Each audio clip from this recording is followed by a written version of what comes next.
ഒരു വ്യക്തി, അതൊരു സ്ത്രീയാണ് നമ്മുടെ അടുത്ത് വന്നിട്ട് ചാറ്റ് ചെയ്തിട്ടുള്ള ഒരു സ്ക്രീൻഷോട്ടാണ് കാണിക്കാൻ പോകുന്നത്.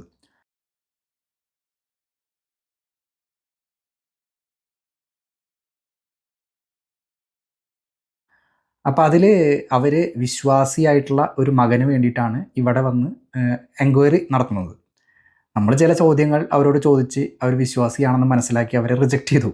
അതിനുശേഷം അവർ പറയുന്നത് നിങ്ങൾ തട്ടിപ്പാണ്, ഇത് മുമ്പേ ഞങ്ങൾക്കറിയാം, ആളുകളെ പറ്റിച്ച് പൈസ ഉണ്ടാക്കലാണ് നിങ്ങളുടെ പരിപാടി, ഇതിന് പകരം നിങ്ങൾക്ക് വല്ല തൊഴിലുറപ്പ് പണിക്ക് പൊക്കൂടെ, 340 രൂപ അങ്ങനെ ഉണ്ടാക്കാമല്ലോ എന്നൊക്കെ ചോദിച്ചിട്ടുള്ള ഒരു തരം വളരെ മോശമായിട്ടുള്ള ഒരു മെസ്സേജ്. അപ്പോൾ അവരോട് പറഞ്ഞു, നിങ്ങളോട് നമ്മൾ പൈസ വല്ലതും ചോദിച്ചോ? ഇല്ല. നിങ്ങളുടെ കയ്യിൽ നിന്ന് പൈസ വാങ്ങി നിങ്ങളെ പറ്റിച്ചാലാണ് അതിന് തട്ടിപ്പ് എന്ന് പറയുക. അതല്ലാതെ നിങ്ങളെ താല്പര്യമില്ല എന്ന് പറയുമ്പോഴേക്കും തട്ടിപ്പ് എന്ന് എന്തർത്ഥത്തിലാണ് നിങ്ങൾ പറയുന്നത്? ഇതേ ഒരു വികാരം തന്നെയാണ് ഇവിടെ കമൻ്റ് ഇടുന്ന ഓരോ വ്യക്തിക്കും. അവരെ റിജക്റ്റ് ചെയ്യുമ്പോൾ അവർക്ക്